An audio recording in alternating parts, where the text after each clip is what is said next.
Hey everyone, welcome to Meet the Experts. My name is Jeff Dalrymple, Executive Director for ECAP, Evangelical Council for Abuse Prevention.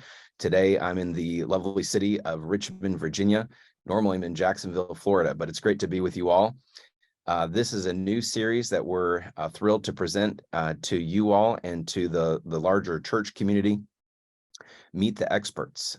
We're thrilled to have Julie Lowe. We'll learn more about Julie and her ministry with CCEF in just a moment. But just a couple housekeeping items as we get started. This is an opportunity for you to ask any question you'd like. And so we're going to direct your questions to a Slido link that Brigham, our general editor, will launch here in the chat. This is being recorded, so we're going to ask that you keep your Zoom account muted. We'll channel questions through Slido, and I'll be asking Julie, our special guest today, some questions in just a little bit. She's going to be talking about her book, Safeguards, which is a wonderful resource that we've been giving out at ECAP, equipping parents on how to teach their kids about all sorts of dangers in this world. And yet she does it so well and gracefully through our biblical Christian worldview. So more information on that. Of course, we at ECAP are committed to helping churches create safe environments for kids to hear the gospel and to grow in discipleship. So we continue to provide abuse prevention and child protection training resources from our website and through training and events across the country. So we're really glad that you're here with us, the live audience by Zoom. And again, we're recording this and we'll post this on our YouTube channel in the days and weeks to come. Well, we're going to get to business. We're going to keep this to a tight 60 minutes. And so wherever you're at in the US, welcome. We would ask you to post your name, your organization, and the city that you hail from in the chat so we can see who's joining us, and be thinking about your questions for Julie that we'll ask here in a little bit. So 60 minutes, top of the hour, we'll be done. Julie's going to talk for about 25 minutes or so on the book, and then you'll have an opportunity to ask your questions or post your questions in Slido. Well, welcome. Really, really glad that you're here. I want to quickly introduce the ECAP team that's joining us. I already mentioned Brigham, our general editor, who's in Jacksonville, Florida. Rebecca Santos, also in Jacksonville. She's our new communications director. And down in beautiful Tampa is Jesse Maynor, our accreditation program manager. Thank you, team, for being with us. All right, Julie, welcome. Julie Lowe. So thankful for her. We first met when ECAP did a training event around the Southern Baptist Convention in Nashville, which seems like a long time ago, but it really wasn't that long ago. It was just a couple of years, but I got to meet Julie in person. I love her resources. What a blessing to the church. And so, Julie, we're really glad that you're here. Thank you. Thanks for having me. Yeah, go ahead. Do you mind telling us a little bit about yourself? What do you do? And tell us about CCEF. Yeah. So I am a faculty member and counselor at the Christian Counseling and Educational Foundation in Glenside, Pennsylvania. It's right outside of Philadelphia, and quite a mouthful of a title to say. CCEF exists to really equip the church to better serve people and love people well. And their goal is to bring Christ back into counseling and counseling into the local church, and to better equip that. Really, Scripture speaks to a breadth of situations and struggles in life. So we do teaching. We teach master level counseling courses in conjunction with Westminster Seminary. We speak, we host national conferences, we write books, we do counseling. We put out a journal of biblical counseling.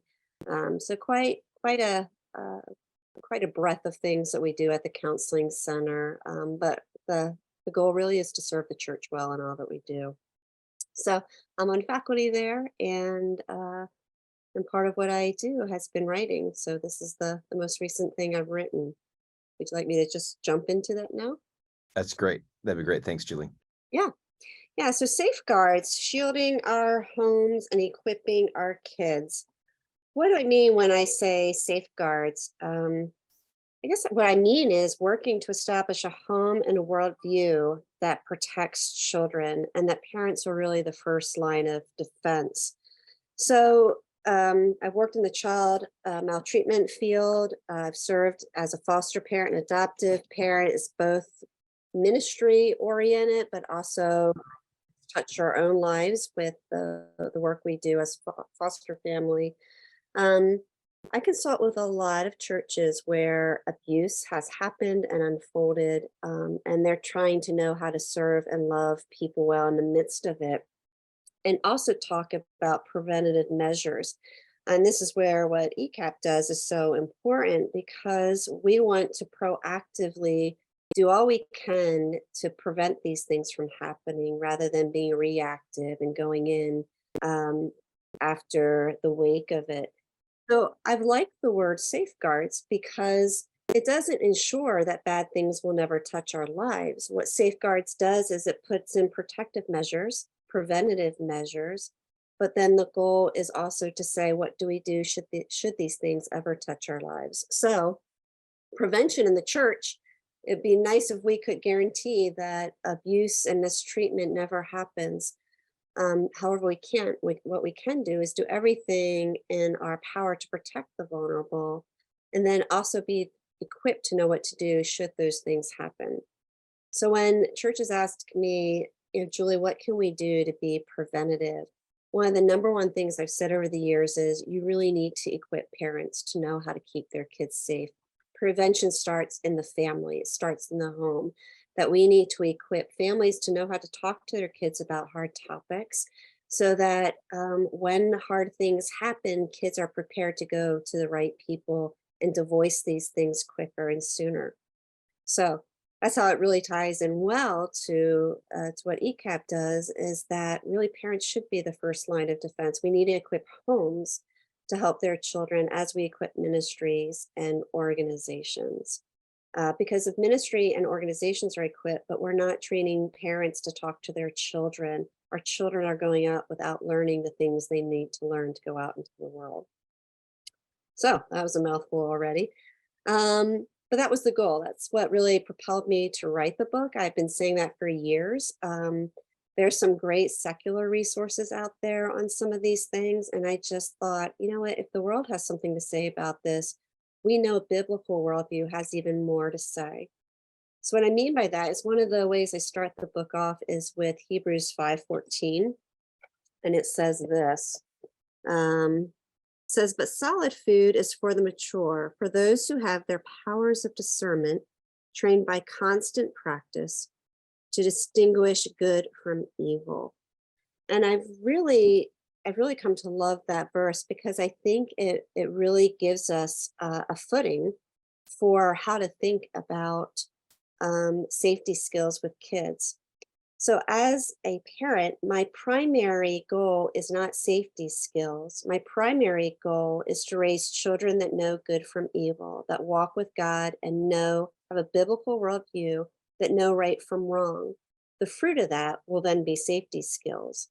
So, Hebrews 5 says the mature have their powers of discernment that come from constant practice to distinguish good from evil.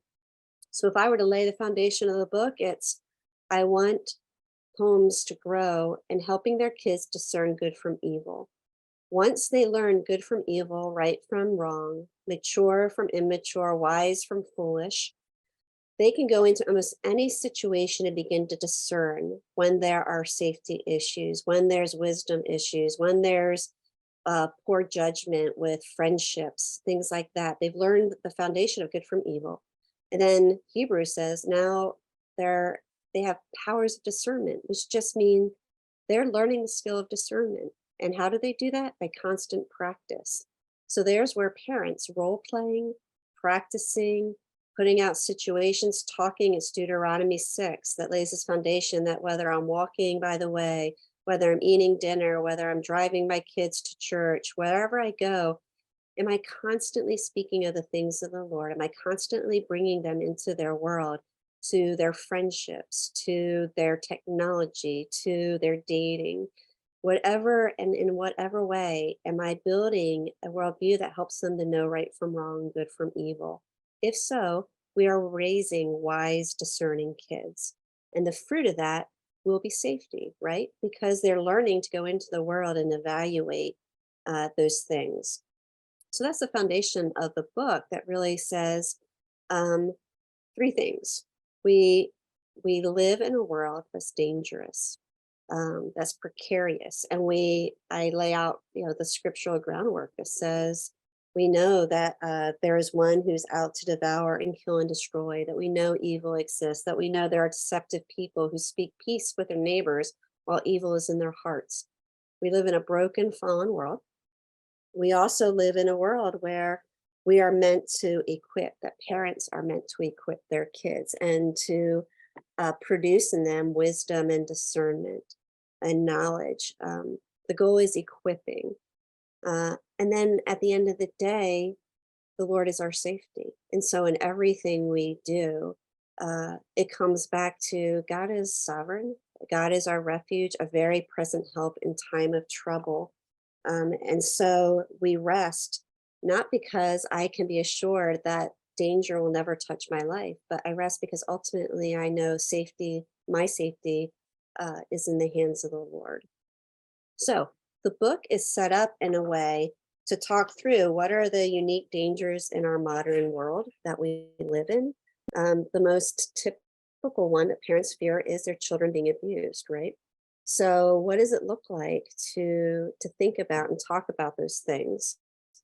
Um, so I'll go through briefly what some of the chapters are. I talk anywhere from children being young toddlers to college age and dating and being independent. So you move for elementary school to high school um, to independence as young adults, and how do we train our kids?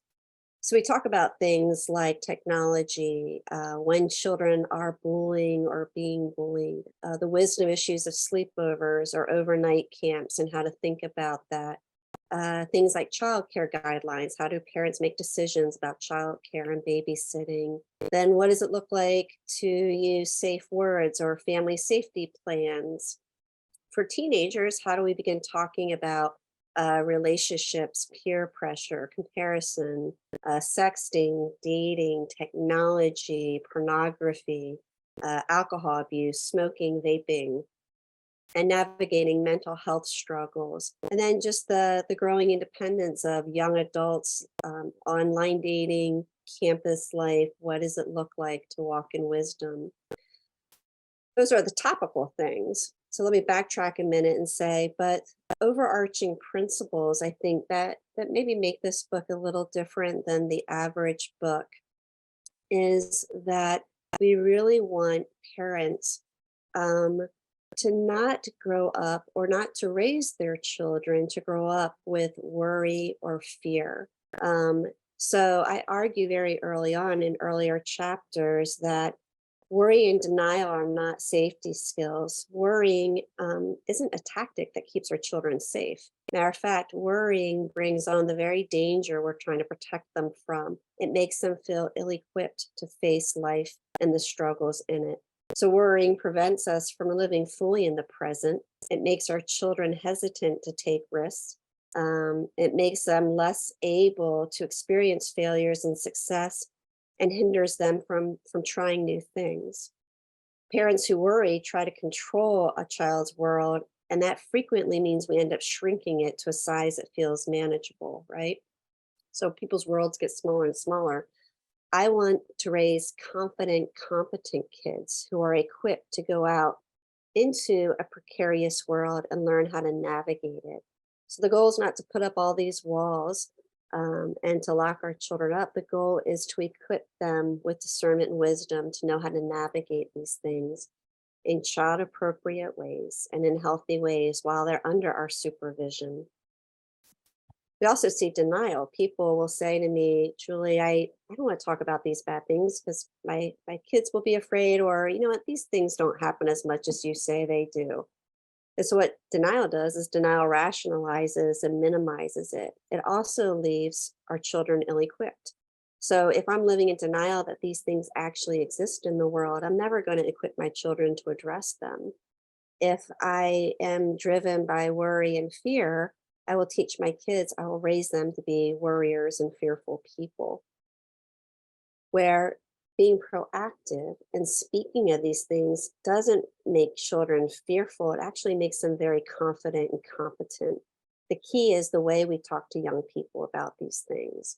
And so the weight of responsibility is really on us to talk about them in matter of fact, thoughtful ways that don't ensue fear, but really give them confidence that they'll know what to do should hard things ever happen to them.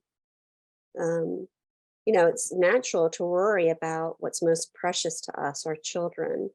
Uh, but again, we put our confidence in the hope that God will give us wisdom and insight and that He will help our kids.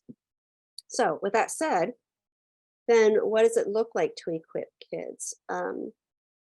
I argue a couple of things. One is that we want to teach kids to evaluate behavior, not character.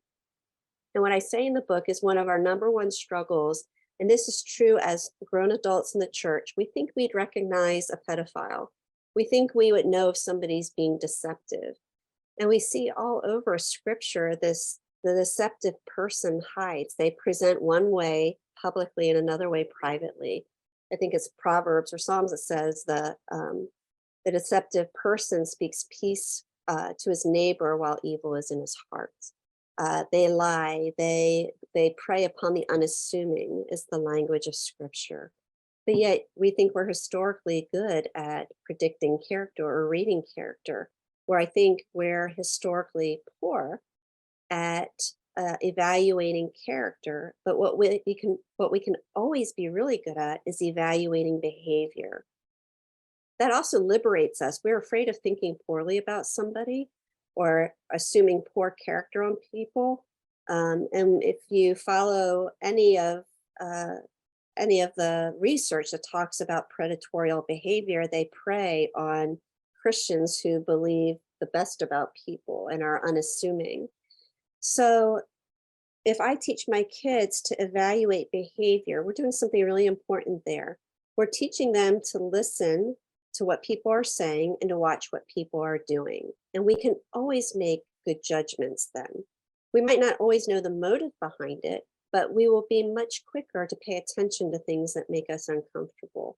We'll be much wiser at noticing things that feel off.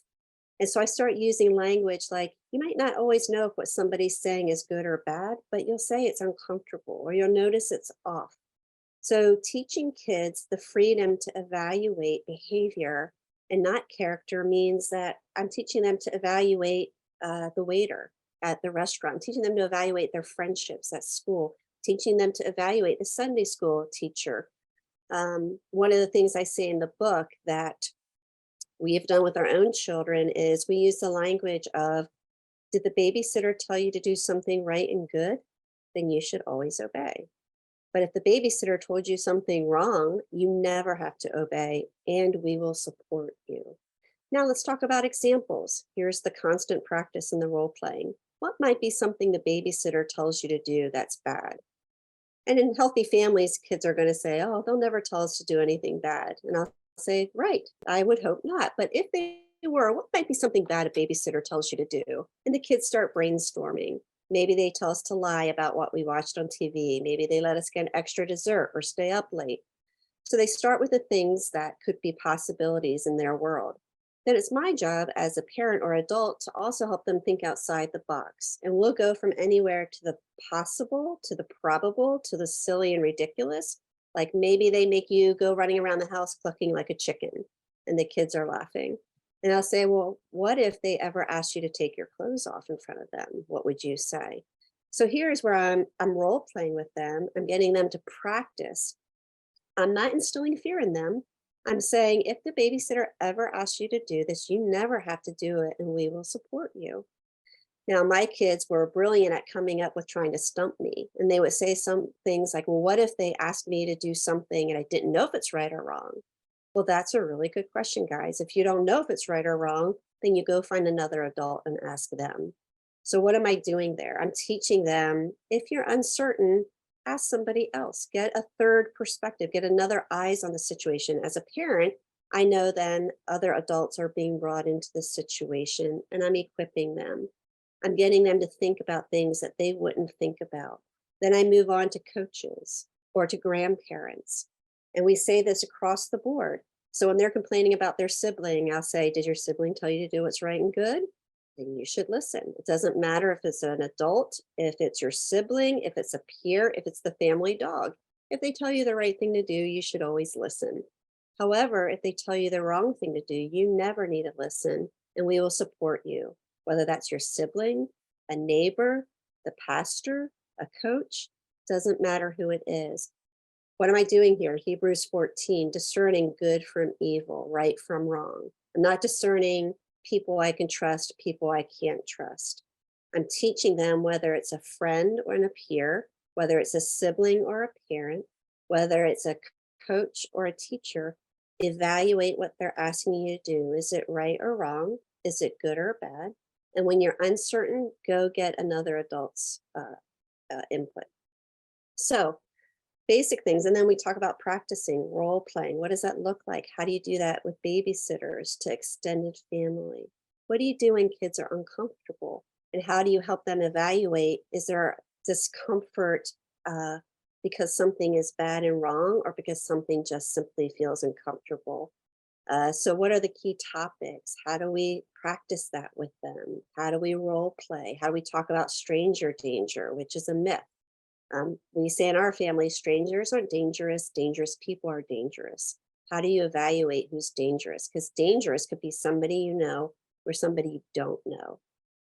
So you break down why strangers are not dangerous. And actually, if kids were ever to get lost, the key principle is that they know who to approach, what strangers it is safe to approach. And so I talk about, what do you do when your child's lost? How do you equip them to know who to go to?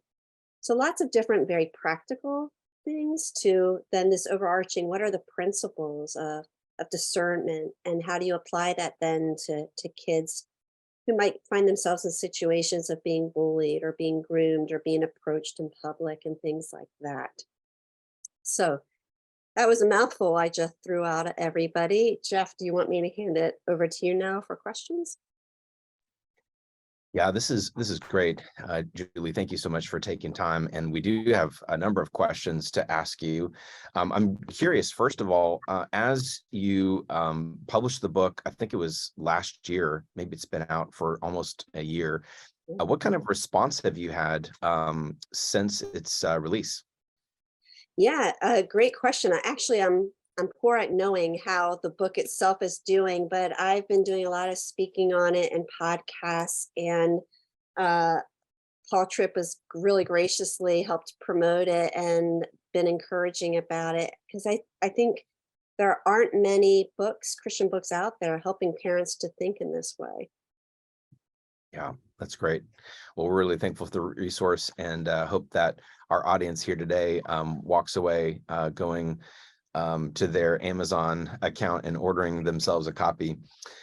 So here's some more questions about the book, and I want to make sure that you've not addressed one of these already in your presentation. But let's talk a little bit about sleepovers. Sleepovers, I'll just be honest with you, even in my home, it's a controversial topic. Yeah. And so talk to us about sleepovers and, maybe things that you learned from parenting, and your position, and what do you recommend parents to do on that topic? Yeah, you would pick the most controversial one, wouldn't you? People have very strong opinions one way or the other.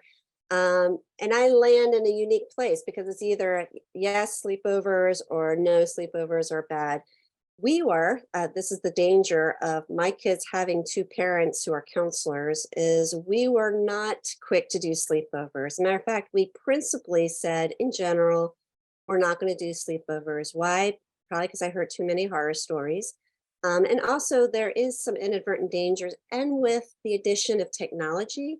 So it's not that I think my kids are going to be sexually abused if they go to every sleepover, but with the entrance of technology, the type of things kids can get into now, uh, from sexting to pornography to watching inappropriate content to people grooming them online. So no matter how safe the home is that they go to, there's just so many more things that can trip us up that are hard to navigate.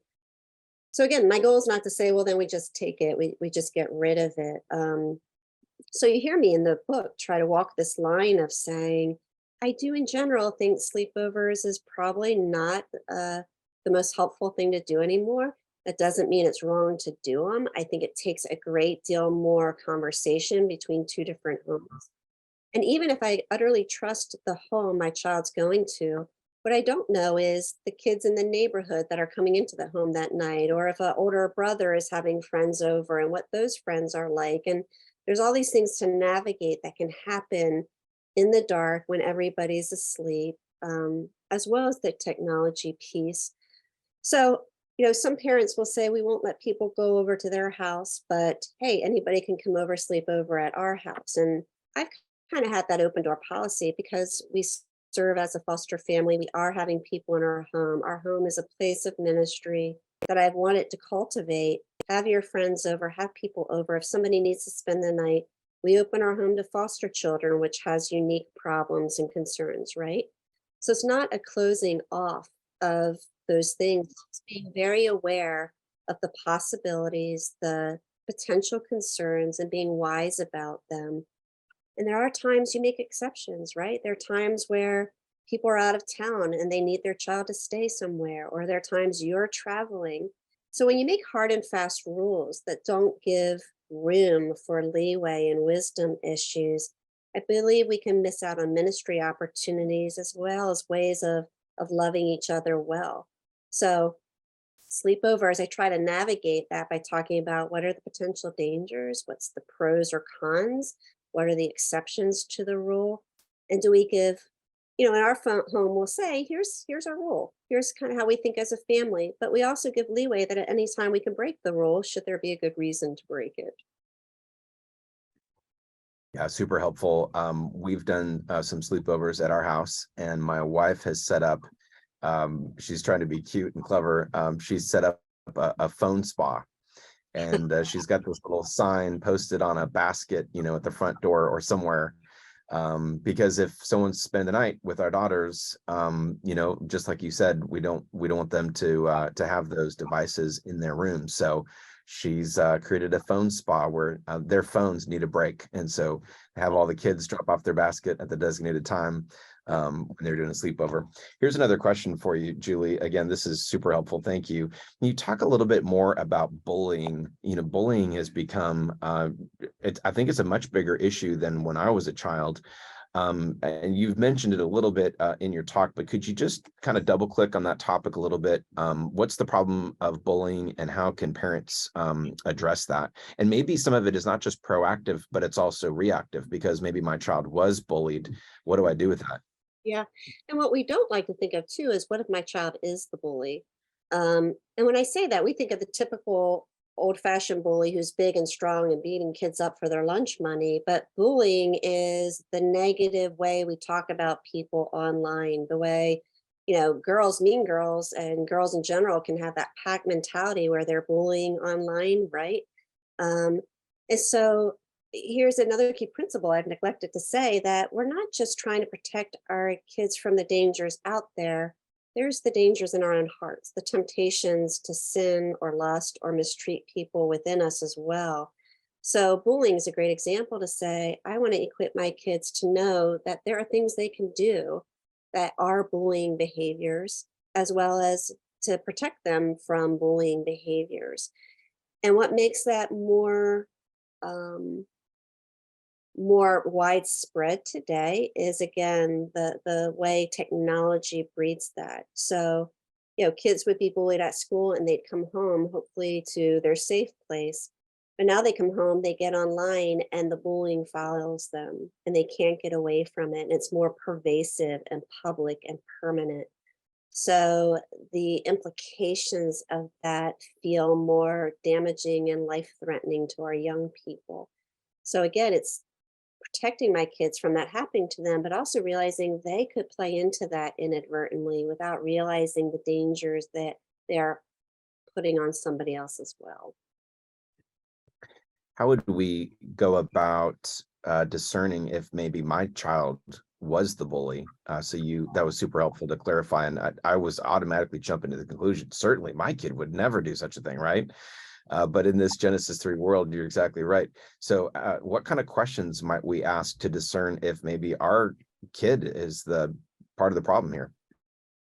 Yeah, well, this comes into sometimes you'll hear, I use the word pack mentality. I'm not sure how helpful that is, but maybe my son or daughter just want to fit in with their friends, and their friends are all mocking somebody or passing around a picture of somebody that's shaming, and they're doing it in good humor. They're doing it without any implications for how that is coming across and harming somebody else.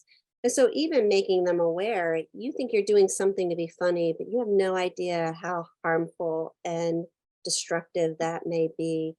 And how everything, so I talk to kids about technology, everything you put out there is both public and permanent. And would you want this showed up on a chapel screen in front of church or in front of an auditorium? That everything you put out there, you should be saying, I have integrity. It is a stewardship principle. It's a kindness and compassion. Would you want this done to you? What would that feel like? So you can see this role playing and practicing principle is so important because kids learn to discern, oh, this is really funny. I think this person's funny. They're sending this video of this girl. But hey, I'm going to stop for a minute and think, wow, what would this feel like if I were in her shoes? When you role play with kids, when you practice with them, you're teaching them that things they say and do that are done spur of the moment or thoughtlessly can very much be bullying behaviors. Yeah, very helpful. Thank you. So here's another question, and you've already touched on this a little bit. So we're just looking for you to go a little bit deeper. But just with online exploitation of children. So this is just the dangers of the digital world that we live in more and more. And of course, the pandemic had an impact, driving potentially more people online than ever before. It was kind of an accelerant of sorts. And so we're seeing more and more practices related to, just prevention measures related to entertainment and other digital dangers. Could you talk a little bit about that? Some more. What are some things that you're seeing, and what else can we do to protect our kids? Yeah.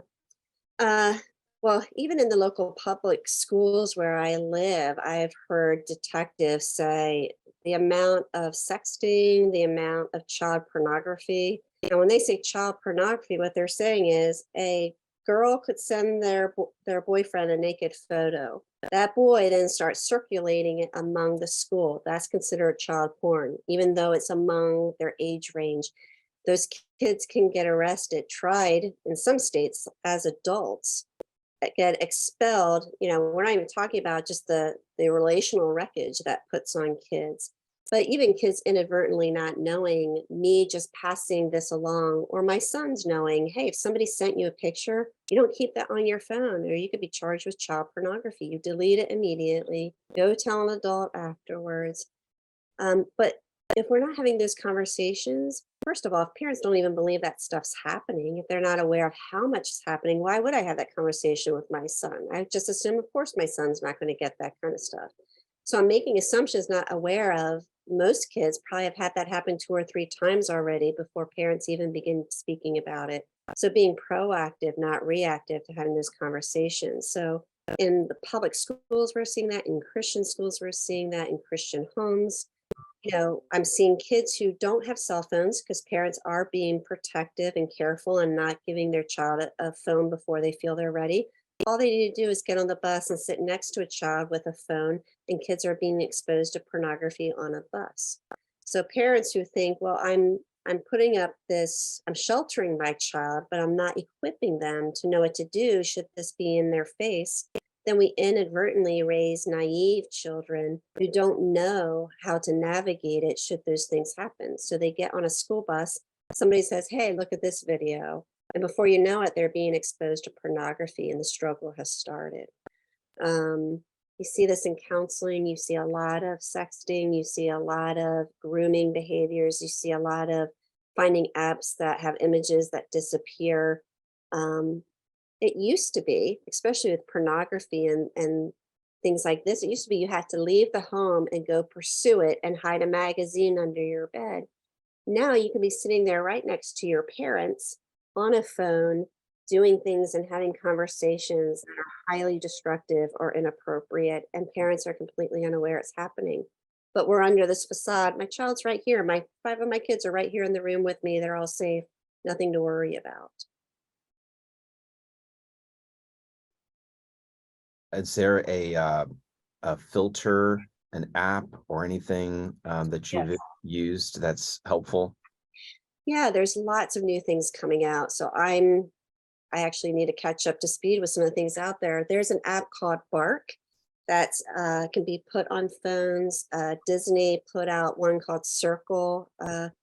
That is an app. A lot of parental controls are now being built into devices. There are phones that look like smartphones, but they're really dumb phones. They're called Gab. We've given our kids, we've kind of done the whole gamut and even experienced mistakes on our part of what we wish we would do differently. Gab are Gab phones. They have Gab watches where they don't have access to internet at all. So kids aren't going to be struggling with watching or viewing anything they shouldn't online, but they have the access to texting and apps that you would want them to have. So there's a whole gamut of things out there, and they're constantly developing new things as well.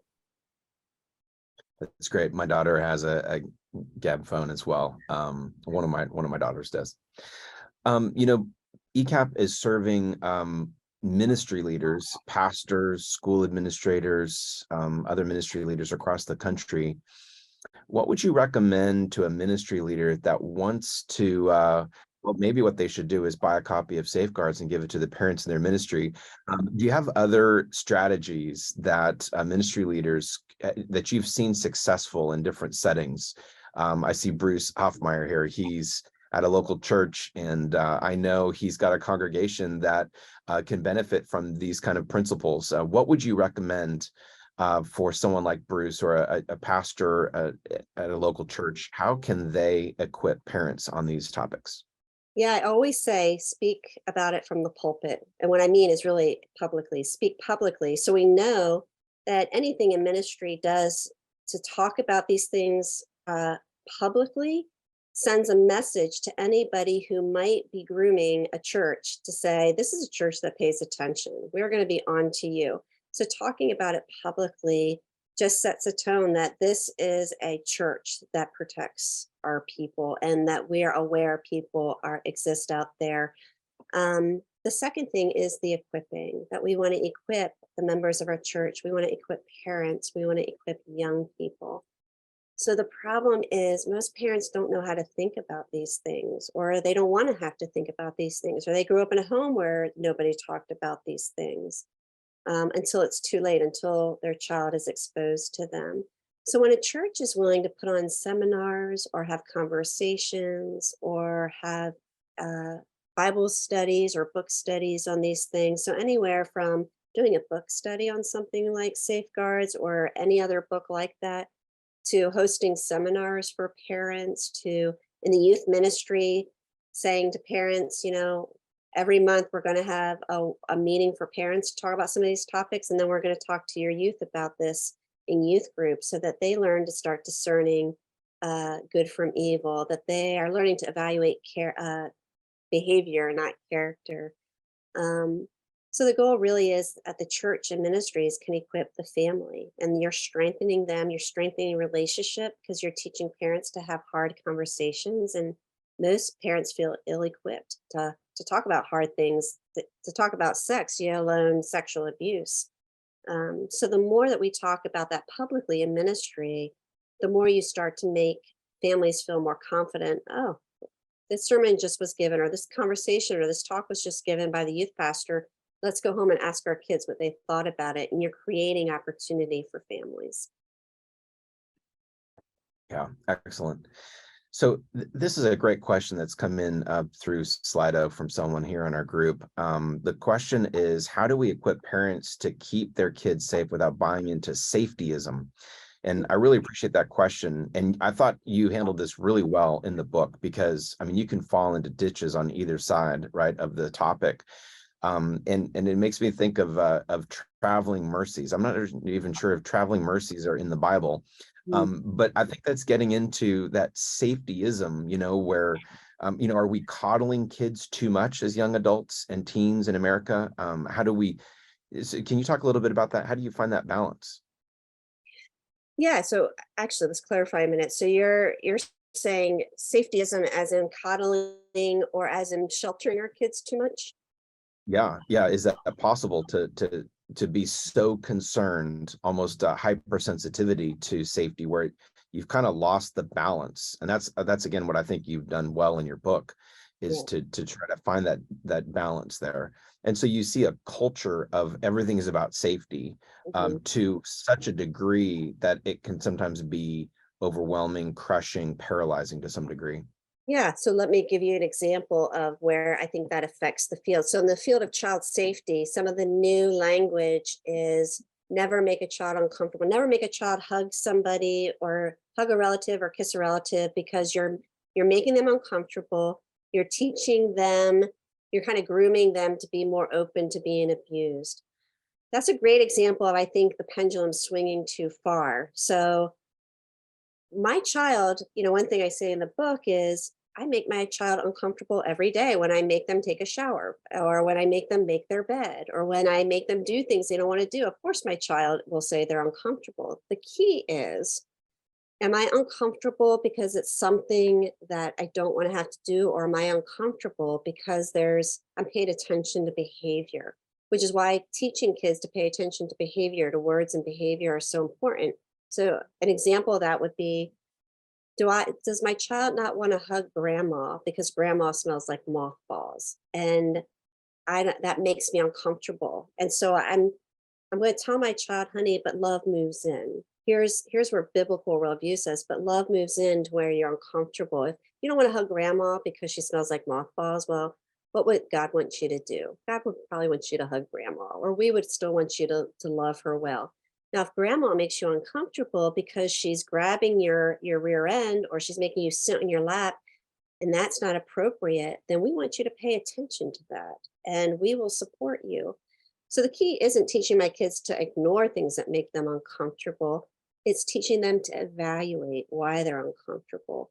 So you hear this evaluation, evaluation, evaluation, or evaluate behavior. Why? Because that's the skill of discernment. That's biblical language that says, I'm not going to raise kids then to be hyper sensitive to everybody. I'm going to raise them to say a red flag goes off here. Something's off here. So I use the language of noticing things. You will notice things that might feel off, but you don't always know why. And later on, if I'm giving my kids the freedom to notice and evaluate, and I'm giving them the freedom to sometimes be right and sometimes be wrong and hold that loosely, because that's what discernment does.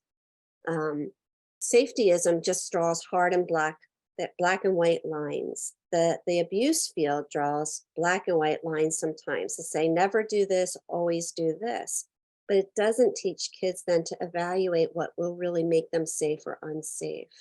So that equipping piece to me is so key, that I want to raise my kids to discern and be wise. And that actually, I keep saying this, but it raises confident kids, not fearful kids when you do that. What about suicidal ideation, especially for a ministry leader, that might hear about suicidal thoughts in a teenager? Any advice on how to handle those types of situations? Yeah, I'm noticing these things, I'm hearing these things. Now I need to move towards them. I need to ask better questions. I need to evaluate the situation. When, what language elevates it? Do they have an active plan? Are they so despairing? Have they been bullied? We've even in the news recently hearing stories of suicide because of what's been happening online in a child's life and nobody knew. So when is it circumstantial crisis that brought them to the place of feeling suicidal? When is this low grade despairing despair that I'm seeing in kids? So you're looking for a behavioral change, you're listening to what they're saying, and especially places where I'm hearing any kind of suicidal talk. I'm probably going to add more adults and loving support than less. I'm always going to take it seriously. The question is just, what does taking it seriously look like? What kind of supports do they need? Is counseling warranted at this point? Is it a hard thing they're going through? Do they have the support of their parents and family? What do they need in their life right now? There any additional resources on that topic that you might direct us to? Kind of put you on the spot here, but Yeah. articles, resources, other organizations that are addressing or helping from a Christian worldview, even in particular, the suicidal ideation and responding to that. Yes, CCF puts out many books, and actually, I wrote a mini book on teens and suicide that CCF has. Mini books are nice because they're smaller books, almost article-like, that you can give parents, and resources like that. Here in Lancaster, Pennsylvania, Walt Mueller has the Center for Parent and Youth Understanding, and he does a podcast and talks a lot about the struggles of anxiety, depression, suicide that's specific to youth ministers and ministry leaders. That's a great, wonderful resource to how to help kids. And it's specifically, they focus on teens and parents and college age. So they have a wealth of great biblical material there as well. That's great. And Brigham is dropping in some links on this topic. Very, very helpful. Let's talk about sexual abuse, but we're seeing a rise from child on child or peer on peer type of abuse, which is difficult to prevent and to respond to. It's just tricky when you've got minors involved like that. Could you talk a little bit about that situation and how ministry leaders and or parents should address those situations? Yeah, well, yeah, that's a big topic. You're absolutely right. There's an increase in it, and I'll give us a couple suggestions why. And I hate keep blaming things on technology and pornography, but unfortunately, kids more and more are exposed to pornography online. So you take a 12-year-old or a 13-year-old boy who's watching pornography, been exposed to it. He has all these raging hormones. He doesn't know how to make sense out of it. It's elicited emotions and thoughts and feelings that he wants to act on. And so he's turning around, and it's either going to be with a peer or with a sibling, where all of a sudden he sees a sibling. He thinks, well, I've been watching this. I want to try this out on somebody. And he thinks the sibling's a willing participant, or they're not going to be harmed by it. They have no awareness of the level, the gravity of what they're doing and the harm it can cause to their sibling. For the most part, there's exceptions to that as well, but for the most part, there's just a lack of awareness. So they'll know it's bad and wrong, but they won't understand how devastating it could be to abuse or molest a sibling. They're just acting out some of their sexual fantasies or desires. So you're seeing more of that because I think kids have more access than ever to sexual content and don't know what to do with it. And they don't have any loving guidance. They don't have anybody navigating. And many times those things are going on for months before they do act on it. So it's kind of being rooted into their struggle. Seeing this in the church, right? So this isn't new, where there will be elders having an elder meeting, and then the kids or teens are left in charge somewhere else in the church. And before you know it, there's child on child sexual abuse or sexual acting out. And it becomes particularly more devastating when it's, I hate to say a perceived mutuality, but I think y'all know what I mean. You know, when children act out sexually versus when an older child who's developmentally older, stronger, bigger, when they influence a younger child and that child feels unable to say no or resist it. And that's when you see the implications, the more harmful effect on kids as well. So you have a whole gamut of things, sibling on sibling, child on child. What do you do when it's two different families in the church and now both families feel like this has been blown up, and the division it can create in ministries? So I'm adding the level of complexity and complicated ministry issues that happen. Yeah, thank you. We're getting more and more reports of those types of situations in ministry context. And I think you're exactly right. Just the cause behind it is just the accessible nature of the content. What if I'm a parent and my child has not specifically said that abuse has taken place, but I'm starting to suspect maybe something has taken place? Mhm. Any guidance on how to proceed in those types of situations? Yeah, building an open conversation with my kids. So this is where relationship is so important in the home, that the parents have to model no topic is off limits, that you can bring up anything with us, that I have to model talking about sexuality and sex and these things in ways that my children feel like it's the most natural thing in the world. So even when you're uncomfortable, I often say to parents, fake it till you make it. Why? Because it's our job to model I'm comfortable. So even inside, if I'm thinking, oh my word, how did we ever get to this discussion? On the outside, I'm being as composed as possible and acting like it's the most normal thing in the world. Why? Not because I want to be fake, but because I want my children to know, hey, mom and dad aren't caught off guard by this, are not acting all freaky and weird about this. Mom and dad think it's normal to talk about sex at home. They think it's normal to they have something to say about this. Because if we don't model that, our children will think we're either inadequate or irrelevant to speak into their world.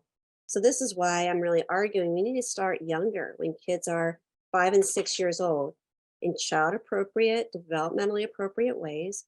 But we model that we can talk about where babies come from. We model we can talk about body parts and appropriate names. We model respect and privacy. We model no topics off limits. I model to my kids. If I think something's happened at school, in elementary school or middle school, I model to them around the dining room table, hey, you know what, guys? We're aware that sexting happens in middle school. Are you guys aware of that?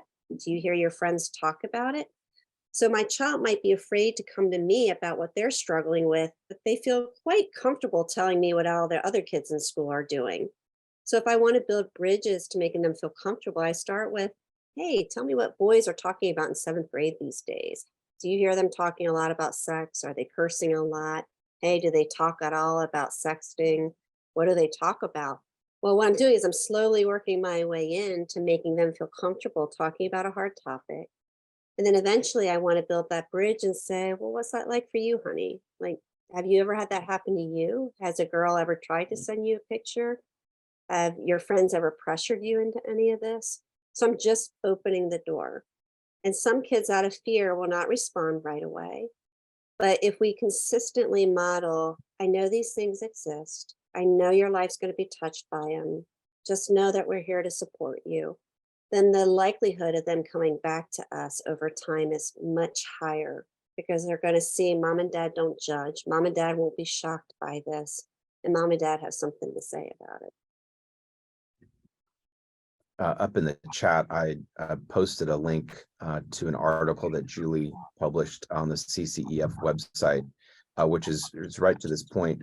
But what it sounds to me like, Julie, is this whole idea of the birds and bees conversation. You're debunking that whole thing. You're basically saying you want me to go much, much earlier and in an age appropriate way, start talking about God's design for marriage, for relationships and sexuality. And you're really laying down a foundation. If you're waiting to age 17 to have the like stereotypical birds and bees conversation, you're in big trouble. Is that fair to say? Oh, yeah, you're way too late, even at 9, 10, and 11 these days. So again, I'm not arguing. So the response to that would be, Julie, you're robbing my child of their innocence. And I have two things to say. One is, if God created it, then there's nothing not innocent about it, right? So we're already presuming sex is shameful. But if I'm talking about God creates, the world corrupts. I'm not talking about the way the world corrupts it. I'm building a positive, healthy view of sex and sexuality for children by using appropriate body part names, by talking about where babies come from. And then as kids get older, I'm building on those things as is appropriate. But I always want to be one step ahead of what culture is going to say to them. So if I think my 7 or 8 year old are going into school and they might hear about sexting or gender struggles, I'm going to be the first one to go there with them. Why? Because I want to build a biblically correct, a positive view of gender, of sexuality before they have it corrupted. So God creates, the world corrupts. Don't wait for the corrupted version to hit your child. Build a creational, positive view of that so that when they are exposed to corruption, they'll see the difference. They'll say, no, mom and dad talk about this way. So sex isn't bad. Sex is a great thing. We have this funny video of my kids. I was interviewing them when they were younger years ago for a conference talk I was doing to try to model that they had very developmentally appropriate views on sexuality. And they were saying the most off the wall things that I couldn't believe they were saying. Things like, where do babies come from, honey? One of my kids said, from drinking milk?